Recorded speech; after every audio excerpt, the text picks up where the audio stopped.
Hi all, I am ബേസിൽ. നമ്മൾ ഇന്ന് discuss ചെയ്യുന്നത് 2025 ജൂണിൽ പൊളിറ്റിക്കൽ സയൻസ് വിഷയത്തിൽ നെറ്റിൽ ചോദിച്ചിട്ടുള്ള പ്രീവിയസ് ഇയർ ക്വസ്റ്റ്യൻസ് ആണ്.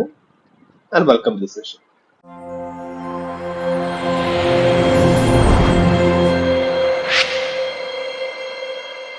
ഓക്കെ, നമുക്ക് ഫസ്റ്റ് ക്വസ്റ്റ്യനിലേക്ക് കിടക്കാം. ഫസ്റ്റ് ക്വസ്റ്റ്യൻ എന്ന് പറയുന്നത് arrange the following dignitaries with respect to the rank as appeared in the table of precedence. This is very important.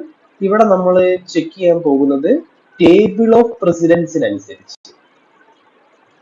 താഴെ പറയപ്പെടുന്ന ഒഫീഷ്യൽസ് അവരെ റാങ്ക് ചെയ്യാന്നുള്ളതാണ് ക്വസ്റ്റ്യൻ പറയുന്നത്. ഓപ്ഷൻ എ ആയിട്ടുള്ളത് ഫോർമർ പ്രസിഡൻസ് ആണ്. Option B speaker of Lok Sabha. Option C former prime ministers. Option D judges of supreme court. Option E solicitor general എന്നിവയുള്ളതാണ്. ഇനി ആദ്യം നമുക്ക് ഇത് മനസ്സിലാക്കണമെങ്കിൽ ടേബിൾ ഓഫ് പ്രസിഡൻസ് എന്താണെന്ന് നമുക്ക് മനസ്സിലാക്കേണ്ടിയിരിക്കുന്നു. ഇനി നമ്മൾ ടേബിൾ ഓഫ് പ്രസിഡൻസിനെ പറ്റി നോക്കുകയാണെങ്കിൽ ബേസിക്കലി അതൊരു ലിസ്റ്റാണ്. വെറും ലിസ്റ്റ് അല്ല, ഒരു ഹൈറാർക്കിക്കൽ ലിസ്റ്റാണ്. അതായത് നമ്മുടെ നാട്ടിലെ ഗവൺമെന്റ് ഒഫീഷ്യൽസ് ആയിക്കോട്ടെ, ഡിഗ്നിറ്ററീസ് ആയിക്കോട്ടെ, അതോറിറ്റീസ് ആയിക്കോട്ടെ, ആരുമായിക്കൊള്ളട്ടെ, അവരെ റാങ്ക് ചെയ്തിരിക്കുകയാണ്. 1, 2, 3 ഇങ്ങനെ തരംതിരിച്ചുകൊണ്ട് അവരുടെ പൊസിഷൻ അനുസരിച്ച് അവരെ റാങ്ക് ചെയ്തിരിക്കുകയാണ്. ഈ റാങ്ക് ചെയ്യുന്ന ഒരു ഹൈറാർക്കിക്കൽ ലിസ്റ്റിനെയാണ് ഈ ടേബിൾ ഓഫ് പ്രസിഡൻസ് എന്ന് വിളിക്കുന്നത്. ഇത് മെയിൻറ്റെയിൻ ചെയ്യുന്നത് മിനിസ്റ്ററി ഓഫ് ഹോം അഫയേഴ്സ് ആണ്. മിനിസ്റ്ററി ഓഫ് ഹോം അഫയേഴ്സ് ആണ് ഇത് മെയിൻറ്റെയിൻ ചെയ്യുന്നത്. ബേസിക്കലി ഈ റാങ്കിങ് ഉപയോഗിച്ചിരിക്കുന്നത് ഒരു ഫംഗ്ഷൻ നടക്കുന്നു അല്ലെങ്കിൽ ഒരു സ്റ്റേജ് അറേഞ്ച്മെന്റ് ചെയ്യുന്നു. ഈ സമയത്ത് എങ്ങനെ ഗവൺമെന്റ് ഒഫീഷ്യൽസിനെ, ഇത്തരം ഡിഗ്നിറ്ററീസിനെ, അതോറിറ്റീസിനെ എങ്ങനെ അറേഞ്ച് ചെയ്തിരുത്താം, അല്ലെങ്കിൽ സ്റ്റേജിലേക്ക് വെൽക്കം ചെയ്യുമ്പോൾ എങ്ങനെ വിളിക്കാം എന്നതൊക്കെ മെയിൻറ്റെയിൻ ചെയ്യാൻ വേണ്ടിയിട്ട് ഉണ്ടാക്കിയിരിക്കുന്ന ഒരു ടേബിൾ ആണ് ടേബിൾ ഓഫ് പ്രസിഡൻസ്, അല്ലെങ്കിൽ ലിസ്റ്റ് ആണ് ടേബിൾ ഓഫ് പ്രസിഡൻസ് എന്ന് പറയുന്നത്. ഇതൊരിക്കലും ഫങ്ഷണൽ ഹൈറാർക്കിയെ ഡിറ്റർമൈൻ ചെയ്യുന്നില്ല. അതായത് ലിസ്റ്റിന് താഴെ പോകുന്നു മേലെ വരുന്നു എന്നതുകൊണ്ട് ഓരോരുത്തരുടെയും ഫങ്ഷണൽ ഹൈറാർക്കിയെ അത് ബാധിക്കുന്നതോ അല്ലെങ്കിൽ ഡിറ്റർമൈൻ ചെയ്യുന്നതോ ആയ കാര്യമല്ല. Basically list for the arrangement of basic functioning of the government, at least like ഈ ഗവൺമെന്റ് സെറിമണിയൽ ഒക്കേഷൻസ് അല്ലെങ്കിൽ സ്റ്റേജ് എന്നിവയ്ക്ക് വേണ്ടി ഉപയോഗിക്കുന്ന ഒരു ബേസിക് ലിസ്റ്റ് മാത്രമാണ് ഈ ടേബിൾ ഓഫ് പ്രസിഡൻസ് എന്ന് പറയുന്നത്. നമുക്ക് ആ ടേബിൾ ഓഫ് പ്രസിഡൻസ് ഒന്ന് പരിശോധിക്കാം. ഓപ്ഷൻ നമ്പർ 1 എന്ന് പറയുന്നത്, അല്ലെങ്കിൽ ഒന്നാമതായിട്ട് വരുന്നത് പ്രസിഡന്റ് ആണ്. രണ്ടാമത് വരുന്നത് വൈസ് പ്രസിഡന്റ് ആണ്. മൂന്നാമത് വരുന്നത് പ്രൈം മിനിസ്റ്റർ ആണ്. നാലാമത് വരുന്നത് governor of the States within there respective state, അവരുടെ സ്റ്റേറ്റുകളിലെ അതത് governor's, former president's, deputy prime ministers, chief justice of India, speaker of Lok Sabha, cabinet minister of the union, chief minister of state within there respective States, deputy chairman, planning commission, former prime ministers, leader of opposition in Rajya Sabha and Lok Sabha, holder of Bharat Ratna. പിന്നീട് ആ list ഇങ്ങനെ നീണ്ടു പോവുകയാണ് ചെയ്യുന്നത്. നമുക്ക് ആ list അനുസരിച്ചിട്ട് നമുക്ക് എത്രത്തോളം നമ്മുടെ ആൻസേഴ്സ് കറക്റ്റ് ആണ്, അല്ലെങ്കിൽ ഏതൊക്കെയാണ് ഓർഡറിൽ വരുന്നത് എന്നൊന്ന് പരിശോധിച്ചു നോക്കാം. ഇനി നമുക്ക് നമ്മുടെ ലിസ്റ്റ് പരിശോധിക്കാം. ഫോമർ പ്രസിഡന്റ് എന്ന് പറയുന്നത് 5 ആണ് വരുന്നത്. സ്പീക്കർ ഓഫ് ലോക്സഭ 6 ആണ് വരുന്നത്. ഫോമർ പ്രൈം മിനിസ്റ്റേഴ്സ് എന്ന് പറയുന്നത് 7ാമതായിട്ട് ഒരു ലിസ്റ്റിൽ. ജഡ്ജ് ഓഫ് സുപ്രീം കോർട്ട് എന്ന് പറയുന്നത് 9ാമതായിട്ടാണ് വരുന്നത്. സോളിസിറ്റർ ജനറൽ എന്ന് പറയുന്നത് 23ാമത്തെ ഓപ്ഷൻ ആയിട്ടാണ് കടന്നു വരുന്നത്. അപ്പൊ നമുക്ക് ഓർഡർ പരിശോധിച്ചാൽ A, B, C, D, E എന്ന് പറയുന്ന ഓപ്ഷൻ. ഈ judge of the supreme court 9ാമതാണ്. പക്ഷെ അതൊരു ചീഫ് ജസ്റ്റിസ് ആയിരുന്നെങ്കിൽ സ്പീക്കർ ഓഫ് ലോകസഭയുടെ കൂടെ തന്നെ 6ാമതായിട്ട് വരുമായിരുന്നു. പക്ഷെ ചീഫ് ജസ്റ്റിസ് അല്ല, ഇവിടെ ജഡ്ജ് മാത്രമാണ്, അതുകൊണ്ട് ഇത് 9ാമതാണ് വരുന്നത്. അപ്പൊ ആൻസർ എന്ന് പറയുന്നത് ഓപ്ഷൻ 1 ആണ്, A, B, C, D, E. നമുക്ക് നമ്മുടെ സെക്കൻഡ് ക്വസ്റ്റ്യനിലേക്ക് പോകാം. സെക്കൻഡ് ക്വസ്റ്റ്യൻ എന്ന് പറയുന്നത് Georgia Meloni is the prime minister of which country?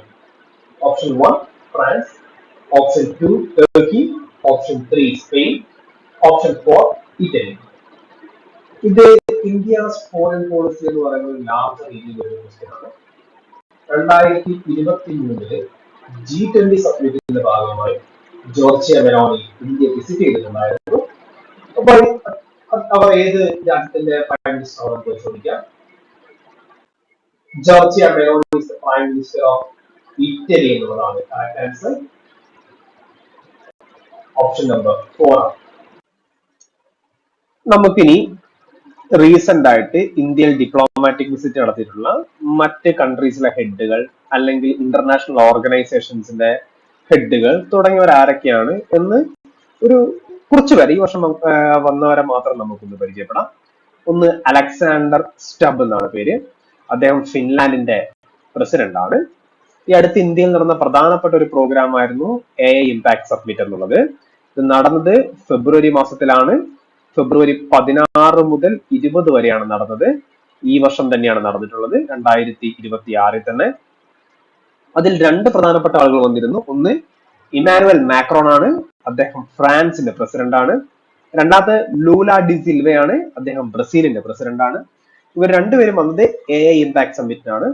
പ്രധാനമായ മറ്റൊരു ഡിപ്ലോമാറ്റിക് വിസിറ്റ് നടന്ന സമയം എന്ന് പറയുന്നത് എല്ലാ വർഷവും നടക്കുന്ന പോലെ തന്നെ റിപ്പബ്ലിക് ഡേ പരേഡാണ്. അതുമായി ബന്ധപ്പെട്ട് യൂറോപ്യൻ യൂണിയന്റെ യൂറോപ്യൻ കൗൺസിലിന്റെ അംഗങ്ങളാണ് വന്നിരുന്നത്.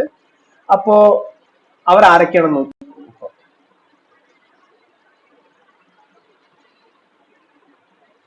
നമുക്ക് മൂന്നാമത്തെ ക്വസ്റ്റിലേക്ക് പോവാം. തേർഡ് ക്വസ്റ്റ്യൻ ചോദിക്കുന്നത്, who argued that property right should be strictly upheld provided that wealth has been justly acquired in the first place or has been justly transferred from one person to other. Basically ആദ്യം പറഞ്ഞ property right എന്ന് പറഞ്ഞ് strictly uphold ചെയ്യപ്പെടണം. അതായത് property right ഒരിക്കലും സ്റ്റേറ്റോ അല്ലെങ്കിൽ മറ്റ് ഏജൻസികളോ property റൈറ്റിനെ abolish ചെയ്യാൻ പാടില്ല.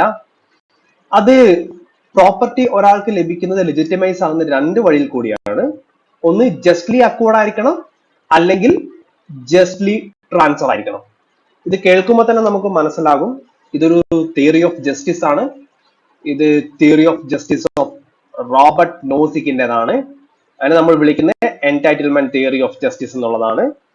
അതിനെപ്പറ്റി ഡീറ്റെയിൽ ആയിട്ട് നമുക്ക് സംസാരിക്കാം.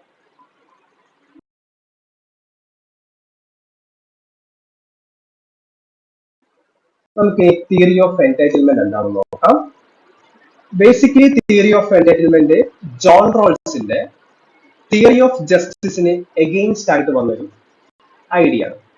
ഈ ജോൺ റോൾസിന്റെ തിയറി ഓഫ് ജസ്റ്റിസ് എന്താണെന്ന് ഞാനിവിടെ പ്രതിപാദിക്കുന്നില്ല. പക്ഷെ നിങ്ങൾ എല്ലാവരും അത് പഠിക്കേണ്ടതാണ്. നെറ്റിന് സ്ഥിരമായി ചോദിക്കുന്നതുമാണ്. നിങ്ങൾ നോക്കുമെന്ന് ഞാൻ വിചാരിക്കുന്നു. ഞാൻ ഈ ഭാഗത്ത് പ്രധാനമായും തിയറി ഓഫ് എൻടൈറ്റിൽമെന്റ് മാത്രമാണ് പരിശോധിക്കുന്നത്. ഈ കോൺസെപ്റ്റ് റോബർട്ട് നോസിക് എഴുതിയിരിക്കുന്നത് അദ്ദേഹത്തിന്റെ പുസ്തകമായ അനാർക്കി, സ്റ്റേറ്റ് ആൻഡ് യൂട്ടോപ്പിയ എന്ന പുസ്തകത്തിലാണ് ഈ ഐഡിയയെ പറ്റി പ്രതിപാദിക്കുന്നത്. ഇത് 1974 പബ്ലിഷ് ചെയ്യപ്പെട്ടതാണ്. നെറ്റിന് പലതവണ ചോദിച്ചിട്ടുള്ള ചോദ്യമാണ് ഈ അനാർക്കി, സ്റ്റേറ്റ് ആൻഡ് യൂട്ടോപ്പിയ ആര് എഴുതി അല്ലെങ്കിൽ പബ്ലിഷ് ചെയ്ത വർഷം എന്നാണെന്നൊക്കെ. അതുകൊണ്ട് എല്ലാവരും പ്രത്യേകം നോട്ട് ചെയ്യപ്പെടുന്ന ഒരു പുസ്തകം തന്നെയാണ് അനാർക്കി, സ്റ്റേറ്റ് ആൻഡ് യൂട്ടോപ്പിയ. അപ്പോ റോബർട്ട് നോസിക് പ്രധാനമായിട്ടും പറയുന്നത് ഇതെങ്ങനെ ഈക്വൽ ആയിട്ട് പ്രോപ്പർട്ടി ഡിവൈഡ് ചെയ്ത് കൊടുക്കാം അല്ലെങ്കിൽ വീതിച്ച് നൽകാമെന്നൊരു ആശയമേ നമ്മുടെ നോസിക്കിലില്ല. നോസിക് പറയുന്നത് തുല്യതയെ പറ്റിയുമല്ല.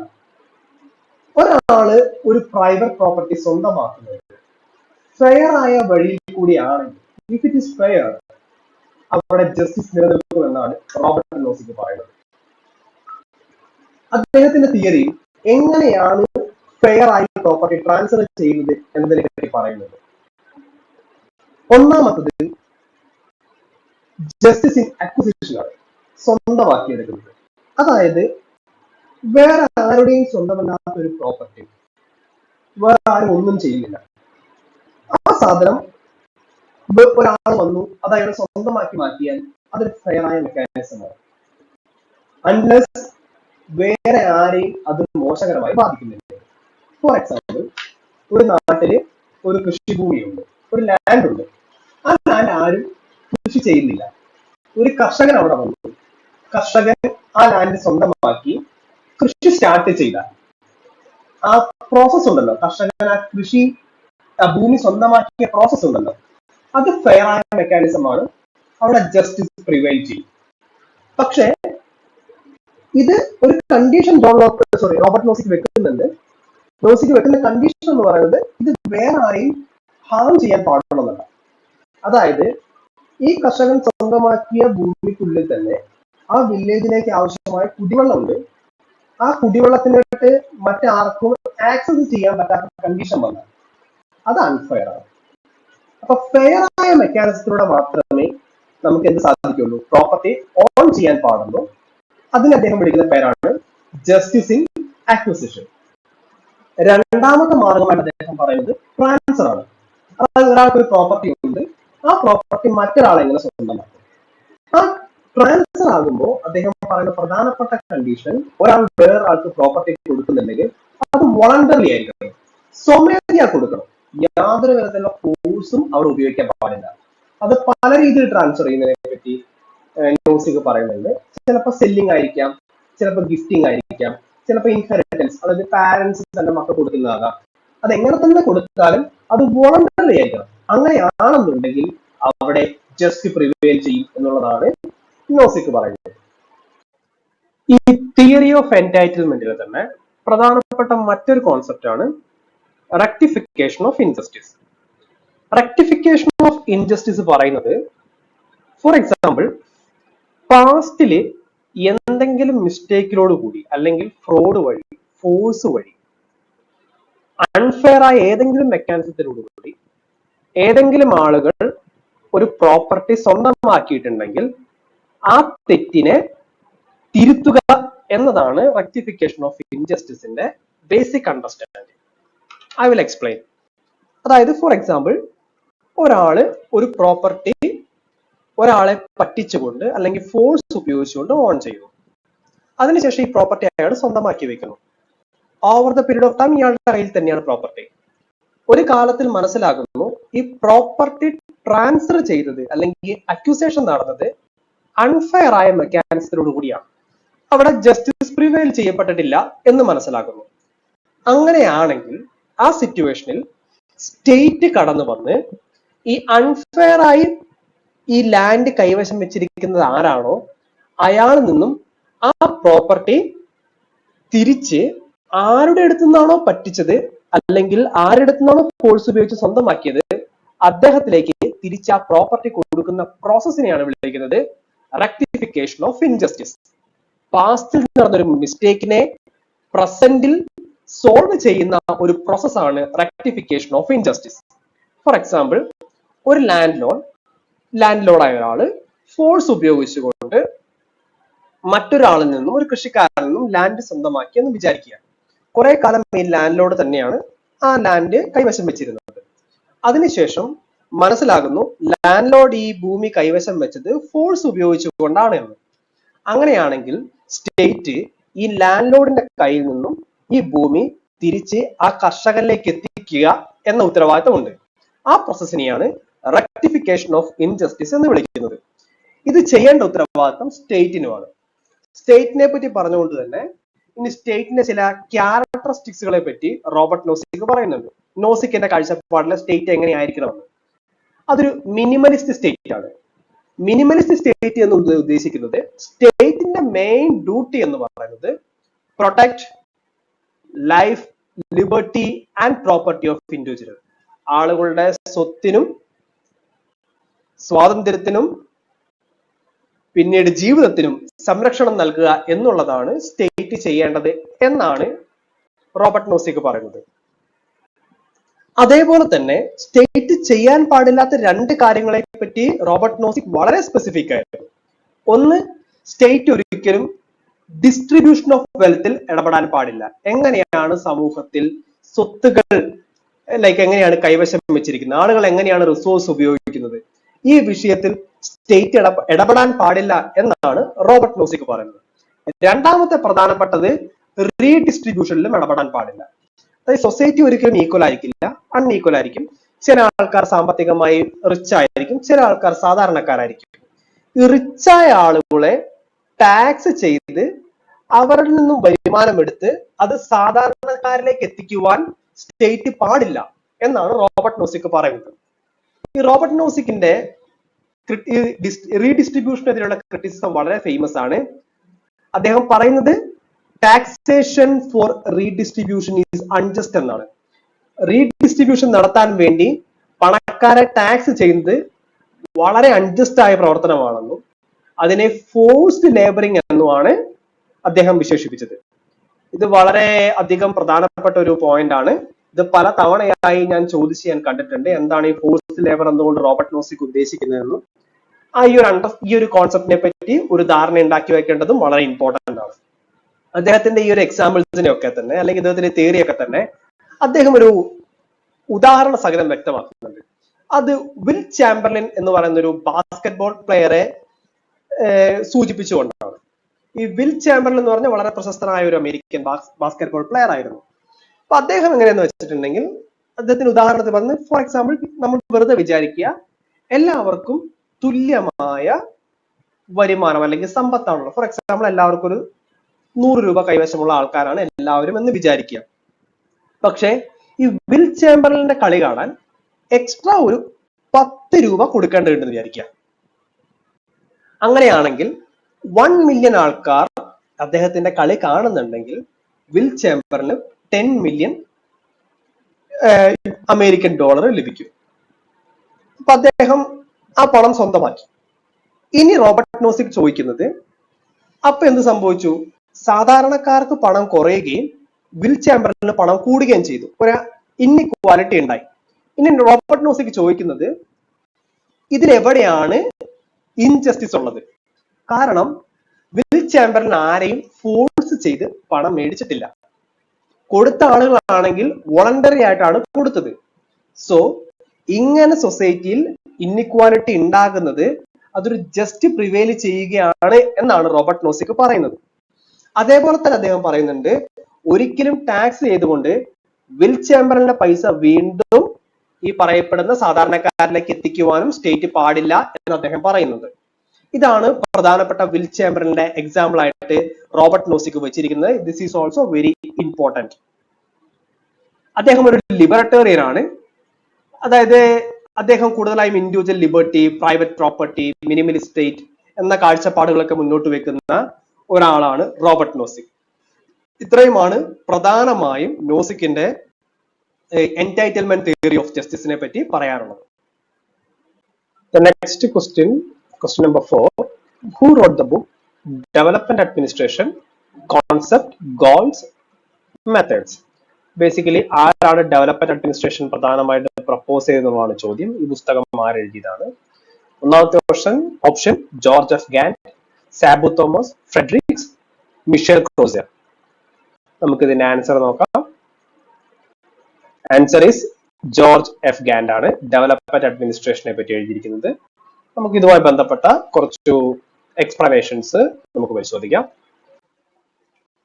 നമ്മൾ പരിശോധിക്കുകയാണെങ്കിൽ ഇത് ബേസിക്കലി ഡെവലപ്മെന്റ് അഡ്മിനിസ്ട്രേഷൻ എന്ന് പറയുന്ന കോൺസെപ്റ്റ് ആപ്ലിക്കബിൾ ആകുന്നത് ഡെവലപ്പിംഗ് കൺട്രീസിലാണ്. പ്രധാനമായും ഇത് ഫോക്കസ് ചെയ്യുന്ന ഡെവലപ്പിംഗ് കൺട്രീസിന്റെ അഡ്മിനിസ്ട്രേറ്റീവ് എൻഹാൻസ്മെന്റിലാണ്. നമുക്കൊന്ന് പരിശോധിച്ചു കഴിഞ്ഞാൽ, സെക്കൻഡ് വേൾഡ് വാറിന് ശേഷം ലോകത്തൊരു സാമ്പത്തിക പ്രതിസന്ധി ഉണ്ടായി. അതുപോലെ തന്നെ കൊളോണിയലിസത്തിൽ നിന്നും പല രാജ്യങ്ങൾ സ്വാതന്ത്ര്യം നേടിയെടുത്തു. പല ഇൻഡിപെൻഡന്റ് കൺട്രീസ് ഏഷ്യ, ആഫ്രിക്ക തുടങ്ങിയ സ്ഥലങ്ങളിൽ ഉണ്ടായി. ഇന്ത്യ പോലത്തെ രാജ്യങ്ങൾ നിലവിൽ വന്നു. ഇവരെല്ലാവരും ഒരു പെട്ടെന്നുള്ള ഒരു സോഷ്യൽ ആൻഡ് എക്കണോമിക്കൽ ചേഞ്ച് ആഗ്രഹിക്കുന്നുണ്ടായിരുന്നു. അങ്ങനെ ആഗ്രഹിക്കുന്ന കൺട്രികൾക്ക് അതിന് സഫീഷ്യന്റ് ആയ ഒരു അഡ്മിനിസ്ട്രേറ്റീവ് സിസ്റ്റവും വേണമായിരുന്നു. ഈ സമയത്താണ് ഡെവലപ്മെന്റ് അഡ്മിനിസ്ട്രേഷൻ എന്ന കോൺസെപ്റ്റ് മുന്നോട്ട് വരുന്നത്. ട്രഡീഷണൽ അഡ്മിനിസ്ട്രേഷനെ പറ്റി ഈ തിങ്കർ പറയുന്നത് അവരുടെ പ്രധാനപ്പെട്ട ഡ്യൂട്ടി എന്ന് പറയുന്നത് സ്റ്റാറ്റസ് കോ മെയിൻറ്റെയിൻ ചെയ്യലാണ്. Basically law and order maintain ചെയ്യുക എന്നുള്ളതാണ് അഡ്മിനിസ്ട്രേഷൻ ചെയ്തുകൊണ്ടിരുന്നത്. Which is not enough. ഒരു social and political or economical change വേണമെന്നുണ്ടെങ്കിൽ അതിന് ഒതുക്കുന്ന തരത്തിൽ അഡ്മിനിസ്ട്രേഷനും മാറേണ്ടതുണ്ട്. ഇപ്പൊ ഡെവലപ്മെന്റ് അഡ്മിനിസ്ട്രേഷൻ ഡിമാൻഡ് ചെയ്യുന്നത് പ്രധാനമായും ചേഞ്ച് ആൻഡ് ട്രാൻസ്ഫോർമേഷൻ ആണ്. ചേഞ്ച് ആൻഡ് ട്രാൻസ്ഫോർമേഷൻ ആണ് ഡെവലപ്മെന്റ് അഡ്മിനിസ്ട്രേഷൻ പ്രധാനമായിട്ടും ഡിമാൻഡ് ചെയ്യുന്നത്. എന്തൊക്കെയാണ് ഒരു മേജർ ക്യാരക്ടറിസ്റ്റിക്സ് എന്തൊക്കെയാണ് നമുക്കൊന്ന് പരിശോധിക്കാം. ഒന്ന്, പർപ്പസ്ഫുൾനെസ്. ഒരു പർപ്പസ് ഉണ്ടാവും. There must be some sort of set of goals. ആ ഗോൾ അച്ചീവ് ചെയ്യുക എന്നുള്ളത് ഡെവലപ്മെന്റ് അഡ്മിനിസ്ട്രേഷന്റെ പ്രധാനപ്പെട്ട മുൻഗണനയാണ്. പിന്നെ അത് വളരെ ഇന്നോവേറ്റീവ് ആയിരിക്കും, പുതിയ നൂതനമായ ആശയങ്ങളെ പരിശോധിക്കും, അതേപോലെ തന്നെ ഫ്ലെക്സിബിളും ആയിരിക്കും. സിറ്റുവേഷൻ അനുസരിച്ച് അത് രൂപമാറ്റം സംഭവിക്കും. വളരെ എളുപ്പത്തിൽ തന്നെ മാറാൻ സാധിക്കും. ഒരു ഭയങ്കര റിജിഡായ ഒരു സ്ട്രക്ചറിനുള്ളിൽ ഒതുങ്ങുന്നതായിരിക്കില്ല ഡെവലപ്മെന്റ് അഡ്മിനിസ്ട്രേഷൻ. അതേപോലെ തന്നെ പബ്ലിക് പാർട്ടിസിപ്പേഷൻസ് ഉണ്ടാവും. അതായത് പബ്ലിക് എന്ന് പറയുന്നത് കുറച്ച് ആളുകൾ ചേർന്ന് ഭരിക്കാനുള്ള കുറച്ച് ആളുകളെ വിളിക്കുന്ന പേരല്ല പബ്ലിക് എന്നും. അവരുടെ ഒരു പാർട്ടിസിപ്പേഷൻ ഡെവലപ്മെന്റ് പ്രോസസ്സിൽ അവർ ഉൾക്കൊള്ളുന്നു.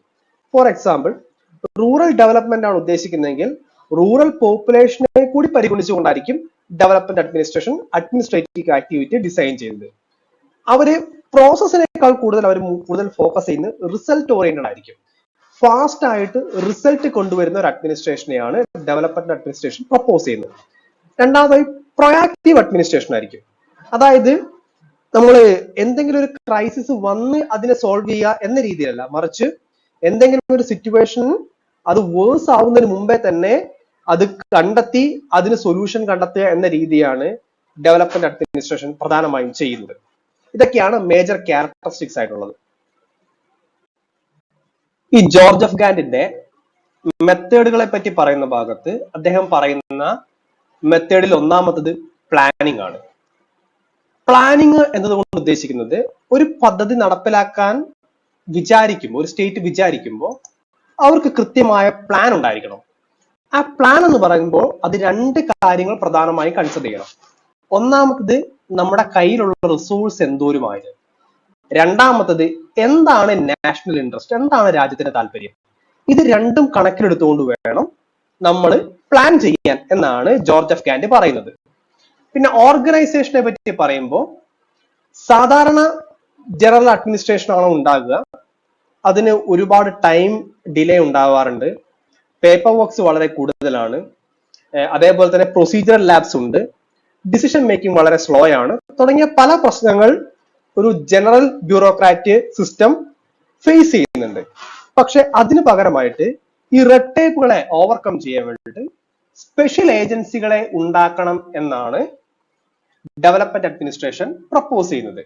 അത് റെഡ് ടേപ്പ് കാരണം ഉണ്ടാകുന്ന കാലതാമസത്തെയും ഡിസിഷൻ മേക്കിങ്ങിനെയൊക്കെ ഓവർകം ചെയ്യാൻ സാധിക്കും എന്ന് ജോർജ് എഫ് ഗാൻഡി വിശ്വസിക്കുന്നു. അതുപോലെ തന്നെ മൂന്നാമത്തേതാണ് പേഴ്സണൽ ട്രെയിനിങ്. ബേസിക്കലി ഒരു ജനറൽ അഡ്മിനിസ്ട്രേഷനിലെ ബ്യൂറോക്രാറ്റ് എന്ന് പറയുമ്പോൾ അവർക്ക് ബ്യൂറോക്രസിയെ പറ്റി ഒരു അറിവുണ്ടാകും, പക്ഷെ അവർ സ്പെഷ്യലൈസ്ഡ് ആയിരിക്കില്ല.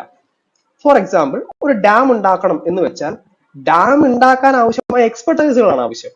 അല്ലാതെ ഒരു ജനറൽ അതിനെപ്പറ്റി അറിയുന്ന ഒരു സ്റ്റാഫിനെ മാത്രം പോരാ. അങ്ങനെ വരുമ്പോൾ ഈ ജനറലിസ്റ്റ് ക്ലർക്കുകളിൽ നിന്നും ടെക്നോക്രാറ്റുകളിലേക്ക് ഒരു മാറ്റം വേണം എന്നാണ് ഡെവലപ്മെന്റ് അഡ്മിനിസ്ട്രേഷൻ പറയുന്നത്. ഇത് അതുപോലെ തന്നെ വളരെ പ്രശസ്തമായ ഒരു ജോർജ് എഫ് ഗാൻഡിന്റെ ഒരു കോട്ടാണ്. Administration is the implementation of the will of the state. In development that will is the improvement of human condition. ഇതും വളരെ പ്രധാനപ്പെട്ട ഒരു കോട്ടാണ്. ഇത്രയും കാര്യങ്ങളാണ് ഡെവലപ്മെന്റ് അഡ്മിനിസ്ട്രേഷനെ പറ്റി ഒരു ജനറൽ ഔട്ട്ലുക്ക് ആയിട്ട് പ്രധാനമായും പറയാനുള്ളത്. നമുക്ക് അടുത്ത ചോദ്യത്തിലേക്ക് കടക്കാം. Question number 5. The name Simon de Beauvoir is associated with radical Islamism, feminism, anarchism, environmentalism. നമുക്ക് ആൻസർ എന്താണെന്ന് ചെക്ക് ചെയ്യാം. ആൻസർ ഫെമിനിസം ആണ്. നമുക്ക് സീമൺ ഡി ബോവിയറുടെ കോൺസെപ്റ്റ്, ഐഡിയാസ് എന്തൊക്കെയാണെന്ന് പരിചയപ്പെടാം.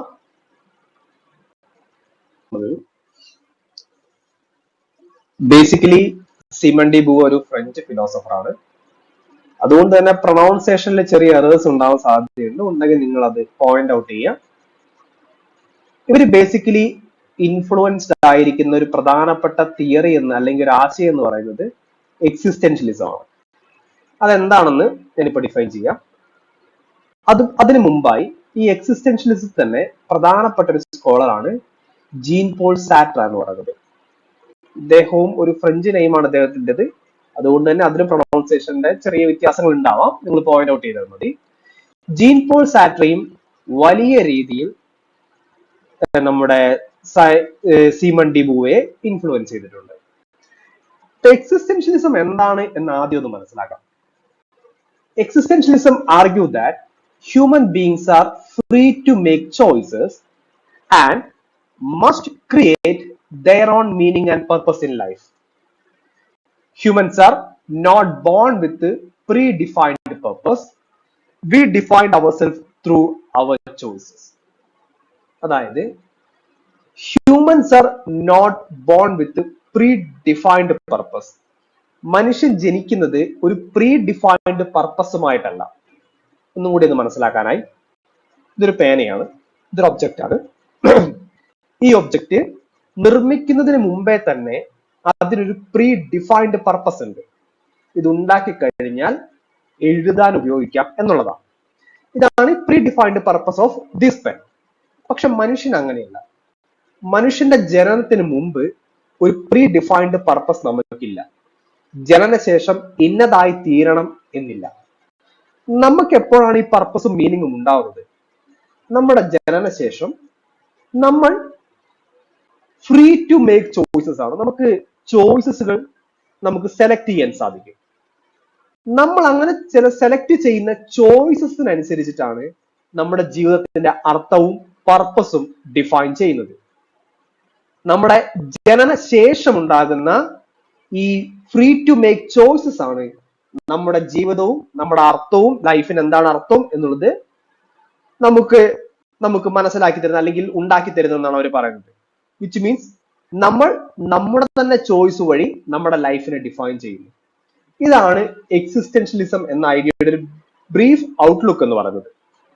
ഇനിയും സീമൺ ഡി ബൂവയെ പറ്റി സംസാരിക്കുകയാണെങ്കിൽ അവർ ഒരു സെക്കൻഡ് വേവ് ഓഫ് ഫെമിനിസത്തിൽ ഉൾപ്പെടുന്ന ഒരു തിങ്കറാണ്. 4 വേവ് ഓഫ് ഫെമിനിസം ഉണ്ട്. അതെന്താണെന്ന് ഞാൻ കൂടുതലായിട്ട് ഈ സെഷനിൽ പോകുന്നില്ല. നിങ്ങൾക്ക് ഫെമിനിസം എന്ന പാർട്ട് പഠിക്കുമ്പോൾ കൃത്യമായി അതുകൂടി പരിശോധിക്കപ്പെടേണ്ടതുണ്ട്. അതിലെ സെക്കൻഡ് വേവ് ഓഫ് ഫെമിനിസത്തിൽ പെടുന്ന ആളാണ് സീമൺ ഡി ബൂവ എന്നുള്ളത്. അവരുടെ പ്രധാനപ്പെട്ട work very important the second sex ആണ്. 1949 എഴുതിയ പുസ്തകമാണ്. ദ സെക്കൻഡ് സെക്സ് എന്ന പുസ്തകം വളരെ ഇമ്പോർട്ടന്റ് ആണ്. അവരുടെ ഒരു പ്രധാനപ്പെട്ട കോട്ട് ഉണ്ട്, one is not born but rather becomes a woman. സ്ത്രീ ജനിക്കുമ്പോഴല്ല സ്ത്രീയായി മാറുന്നു, മറിച്ച് സൊസൈറ്റി അവരെ സ്ത്രീയാക്കി മാറ്റപ്പെടുത്തുകയാണ്, രൂപപ്പെടുത്തുകയാണ് എന്നാണ് ഈ കോട്ട് കൊണ്ട് അർത്ഥമാക്കുന്നത്. ഇനി അടുത്ത് പഠിക്കാൻ പോകുന്ന വളരെ പ്രധാനപ്പെട്ട ഒരു കോൺസെപ്റ്റ് ആണ് സീമൺ ഡി ബൂവയുടെ ദ അതർ എന്ന് പറയുന്ന കോൺസെപ്റ്റ്. Beauvoir argue that